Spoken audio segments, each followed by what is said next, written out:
So, I completed Veteran Maelstrom Arena with no gear other than armor of trainee weapons. It took me 2 hours and a lot of death, but I got it done, and I think you can too. A lot of folks overvalue how important their race choice is, or they spend way too much time golding out gear, when in fact, you can do almost anything in the game with a simple understanding of the mechanics and mastering your class. And you're going to want to pick up the Magic Sorcerer because it's one of the easiest to do so. And it just proves the point that the Magic Sorcerer class is one of the simplest, easiest, and yet most effective. This is a beginner build, and I'm going to share with you skills and gear in case you want to wear it, along with everything else. But you're going to want to pick up a Magsorc, especially in Waking Flames and beyond, because it's just so dang simple and effective. Welcome back, gang. It's Deltia from Deltiasgaming.com, and I'm going to go through and walk you through how I did this using a very simplistic build, and you can adapt this to make it work for you. Let's get started.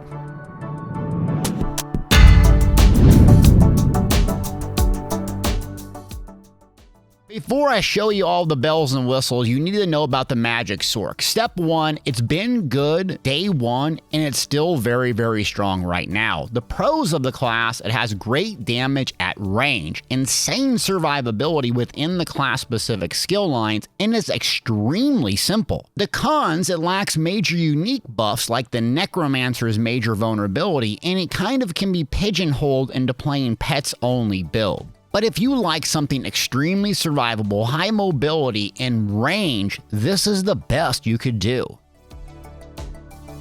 For a Magsorc, your front bar, you want to have Fire Staff as your main damage because it does so much damage while you're light attack weaving.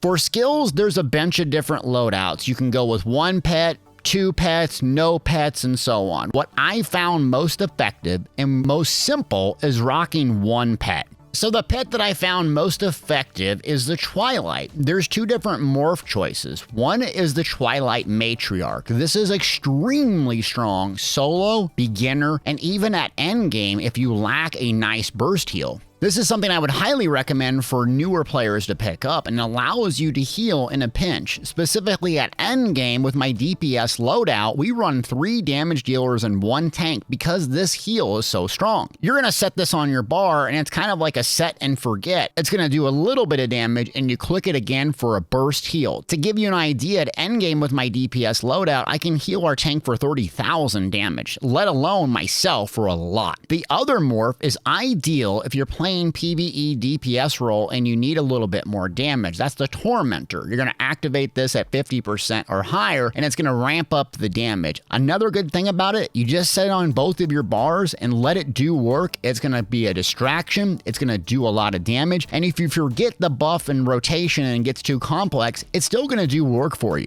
Fantastic ability. So the Twilight and running a pet is going to be double barred, giving us a lot of damage just passively sitting there. And then the 1 of 2 morphs is going to either allow you to heal or do more damage. And the second ability up is Bound Aegis. This provides increased max magic by 8% and a little bit more resistances. So it's something you can also set on your bar. It's going to ramp up your damage because you get such a max magica pool, and it's going to ramp up your survivability. So we have 2 abilities on our bar at all times, at least the front bar, that do not have to be activated, making it very, very simple to play this. And then you have the combo that has been working since day 1 and still works very well. Destruction Staff skill line, Crushing Shock, or Force Pulse. You have the option to do both morphs. Then the Destruction Staff weapon skill line, Force Shock, can be morphed into Crushing Shock or Force Pulse. Both have strengths and weaknesses. The strength of Force Pulse is it can do a decent amount of AoE damage. The strength of Crushing Shock is it gives a helpful range interrupt. When in doubt, I would pick Crushing Shock because this drastically improved my ability to complete the very last boss. Having that range interrupt is very handy. You're going to use this as your main spammable attack, something you light attack, weave, and cast over and over and over. And you're going to hear a sound and effect where your hands light up, and that's going to give you a Crystal Frags proc. Essentially, you're going to want to cast Crystal Frags when you hear and or see that proc and fire it off for an insta-cast, and then go back to Crushing Shock and or Force Pulse Weave. There are times where it could be useful just spamming Crystal Frags in general, but I like the Crushing Shock Force Pulse Weave. It's staple in Elder Scrolls Online. It's very simple. Some folks go with the Sigic Order skill line, but it gets a bit complicated, and this, for beginners, is your bread and butter combo. Simply light attack, listen for that sound, see your hands glow, shoot off a frag, go back. Mage's Wrath is our last active ability in our front bar, and this is an execute, very, very good and very handy. Essentially, what you're going to do with this is at 20% or lower on a boss and or ad mob, you're, instead of doing Crushing Shock or Force Pulse Weave, now you're going to use this as your main spammable, Mage's Wrath. I would also continue to fire off Crystal Frags even during execute all the way down to 0. So really, you have a main spammable and then another one at 20% on your front bar, along with something that's going to proc visually audibly, and you're going to fire it out, making this an extremely easy front bar. Flawless Dawnbreaker got reworked, and that's going to be my front bar ultimate. Typically, I don't actually use this, but slotting it gives us a couple juicy passives. One is increased spell damage by 3%, along with killing mobs is going to give us ultimate as well. So just having it on our front bar, if we don't need to use 2 different ultimates, can be very beneficial. Not to mention, it's very low cost on a magic sorcerer and can give us 300 spell damage for 20 seconds after activating it, allowing us to burst down a little bit of health. Bar 2 on our back bar, we're going to use a lightning staff rather than fire. Fire typically is for top tier damage, but as a new player, lightning staff has a couple things that are unique. It can set something off balance. That is really useful because if you rip off a fully charged heavy attack, while something's off balance, you'll get double the resource sustain. Another added benefit of lightning staff on a Magsorc is when you fully charge heavy attack, it's a channel, making it much easier to successfully land a fully charged heavy attack, not to mention the splash damage that it does. So new players, I'd highly recommend sticking to a lightning staff. As you learn, as you adapt, and as you overcome, switch to fire for more damage. The first ability on our bar and our back bar is by far the most powerful, maybe in the game, for survivability, and that's Critical Surge. What this is going to allow you to do is get healing while doing damage from crits. The healing is fantastic. In fact, they made a mythic to kind of replicate this called Pale Order. This single-handedly separates your class from others in terms of survivability. And the great thing about it is you can get it pretty early as a magic sorcerer. Once you get this, you get it morphed, you're going to put it on your bar. Consider this a flex spot when you get to end game top tier trials, but if you're just learning and need something to survive, you cannot go wrong with Crit Surge. Couple things I slot in and out in this specific spot once I get more experience is 1, channeled acceleration from the Sigic Order. This is going to give you a bit of boost to speed and also going to buff your crit damage. Very useful if you're not using the Medusa's 5-piece. Another skill is Mystic Orbs. It's a nice AoE damage explosion and sustains allies as well. But when you're starting out, Crit Surge can't beat it. Second ability up is Summon Twilight. Whatever morph you go with, you're going to have to keep it double barred and active at all times so it doesn't fall off. The third ability is going to be a shield. You have a couple of different options here. In fact, your class kit specifically has 1 shield. Hardened Ward is going to give you a larger shield, which is very useful when you're experienced. Empowering Ward is going to give you a 10% smaller shield, but what it's going to do is give you a lot of sustain. And an added benefit of it people don't tell you is it's going to last for 10 seconds. That's quite useful because you can front load it, meaning cast it preemptively before you start taking pressure. This is going to be good for folks that struggle with bar swaps and complex rotations and they can't keep themselves alive. I would put Empowering Ward on your bar and cast it preemptively when you know or expect taking damage because it'll save your life. Then your damage with Crit Surge being up will heal you back to full. That's how you survive without a big nasty burst heal. But if you like the big nasty burst heal, you got the Twilight that can heal for very, very high, making you insane survivable. And since we're on the topic of being a new player, what I'd recommend doing if you really struggle with bar swaps is putting this double barred. I would drop bound Aegis. Yes, you will lose damage, but if you're that player listening and you can't bar swap frequently, to go back and cast the shield and you end up dying all the time, put it on both bars in the same specific slot. This will dramatically increase your survivability. And then as you get better and more familiar, get more comfortable, then take it off to add more damage with Bound Aegis. Then you have a couple of dots back here. One is Haunting Curse. It's a great AoE damage tool, 12 seconds, so it's very easy as far as maintaining this debuff and or damage tool. You can also swap this out when you're a very new player because you're going to lack resource sustain, just like I did with Zero Gear. So I went between a couple of different choices. One from Destruction Staff, Elemental Drain. This is going to be great single target, no cost to you, tons of range. Another one is Consuming Trap from the Soul Magic skill line. The strength of this is when something dies, it's going to give you resources and healing. A perfect thing for new players. Plus you can get it right out of the game, get it morphed right away, throw it on your bar, and you have one of the best resource sustaining tools. So regardless of what you pick, damage or resource sustain, I would go here.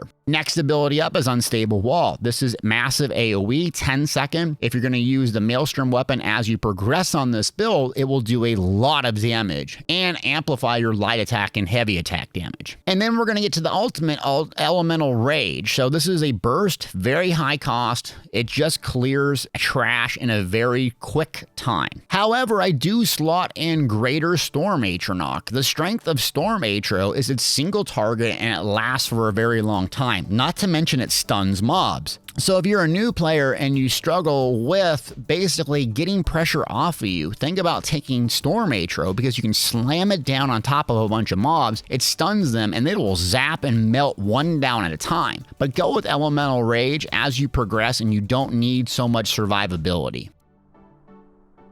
So the simple rotation here is you're going to pre-buff, especially keeping Critical Surge up. This is your #1 priority if you're going to use this basic build. This will not do a whole lot of damage. As you get more gear, or more gear as in better than being naked, and you get more skills and you get more comfortable, you'll be able to do a lot more damage. But at first, keep Critical Surge up. This is the #1 most important thing. Make sure your Summon Twilight is up regardless of which morph you take. Now, typically you'll start a boss fight with a Destro ult or whatever your backbar ultimate is. Then you're going to cast your longest to shortest damage tool. For instance, if you take the Tormentor morph of Twilight, this is 15 seconds it's going to do damage. You would cast that, and then you would cast the 12-second Haunting Curse along with the 10-second Unstable Wall. Flip and go to your front bar. The reason you do this is the time it takes to cast the ability is 1 second. So you want to start with the longest to the shortest. That way they kind of all sync up. So when they start falling off, it's much easier to come back to your back bar and go, yep, the same abilities, 3, 4, 5, flip.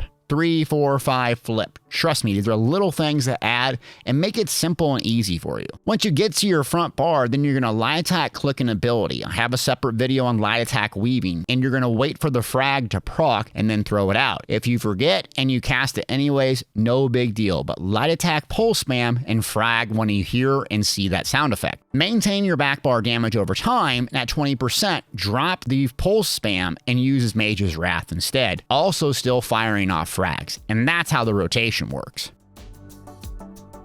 Now, obviously, I didn't do gear on this, so the skills is what I try to tell people are way more important than the gear, as I kind of proved that in this. But I'm going to give you 3 different gear loadouts and tables that I recommend for beginners, solo, and also endgame. For gear, I'd recommend new players straight out the box to go to Withered Hand and Alec here. This is Overland, you can obtain it right away, and it's going to give you great resource sustain, plus it's going to heal you when something dies, so it's very useful if you can't get the Trials gear. Mother's Sorrow is another great set you're going to use at the beginning or at endgame, and this is found in Deshawn. It's going to give you a lot of critical, which is very, very useful, especially when we get healed for crit damage. And then Armor of Trainee, simply put, the 2-piece bonus for max health and max magic is the best out there if you don't have other fancy gear sets. So you're going to get Armor of the Trainee, and those are specifically the weapons that I use to complete this with no gear.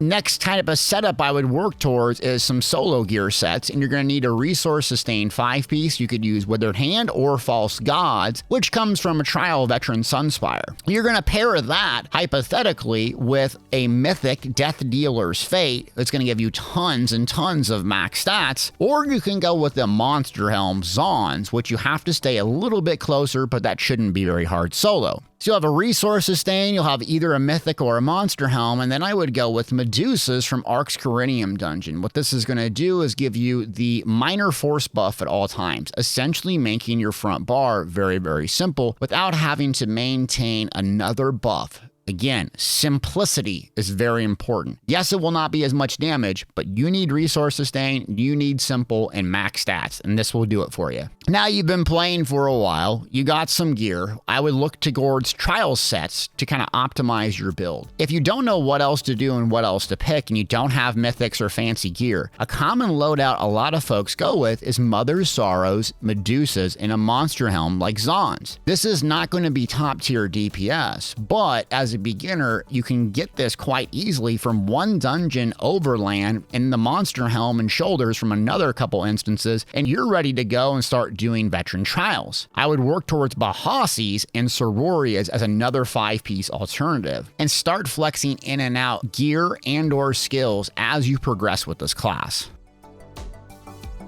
Now let's go over the miscellaneous things for this class, and let's start with racial choices. If I were starting from scratch and I wanted to do top end PvE DPS, I would pick a Khajiit. Right now, due to the crit damage bonus that this gets, it makes it the best in my opinion. Not to mention it has an all-around blend of resource sustain, max stats, and it's just kind of a cool looking character. Second, I would pick a high elf. It has everything you want, resource sustain, max stats, and spell damage. And then I would pick a dark elf if you wanted to pop between magic and or stamina. Lastly, Breton's a good alternative because it has incredible sustain. It's one of the best magic races out there, especially if you're a new player and you don't have any champion points or lack the latest gear. Consumables, the food you're going to eat is Clockwork Citrus Fillet. This is quite expensive, but it's going to give you the best amount of stats, and Witch Mother's Brew is a cheaper alternative. Or if you have Mythic and you have a big, large stat pool, you can go with the Parse food, Ghastly Eye Bowl. Potions, I keep Essence of Spell Power since I don't always keep that buff up 100% of the time, and I don't have my crit on my bar. So I would do that if you're getting to higher content and you really want 100% uptime.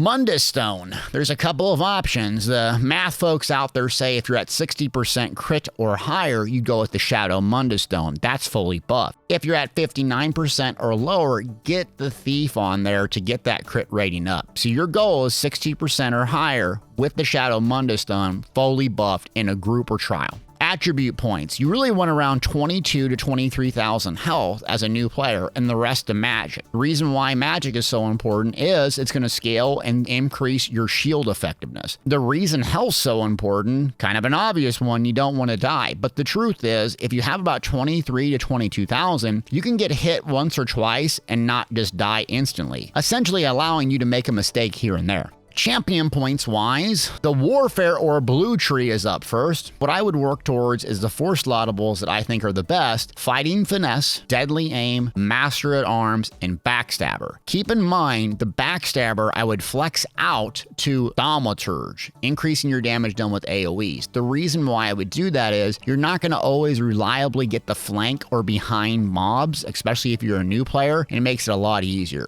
Speaking of new player, you're probably not going to have a lot of champion points to start. Preparation is by far the #1 thing you're going to work towards. Preparation is going to reduce your damage taken from non-player attacks by 5% per stage up to 10%. At only 20 points, this is by far our best value. You're going to have to drill down and take quick recovery first to be able to access this. You're going to have to take 10 points in quick recovery via the Staving Death sub-constellation to access this. The Fitness Tree, Red Tree is next, and some things that help me is siphoning spells if you can get all the way over to get that. Boundless Vitality, increasing your max health. Expert Evasion is what I recommend if you like to dodge roll, and Fortify, which grants armor, reducing damage taken. Keep in mind, Expert Evasion you can flex out to Bastion if you want. That's going to increase your damage shield. So if you don't dodge roll a lot like I do, I would swap that in. The green doesn't affect your performance at all, so Steed's Blessing, Rationer, Liquid Efficiency, and Treasure Hunter.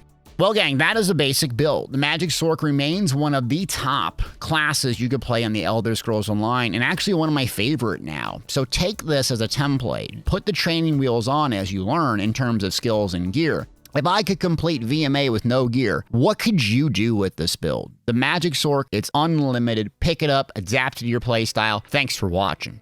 Shout out to my Patreons for sponsoring this video, and if you'd like to be featured in end credits of future videos, link in the description below.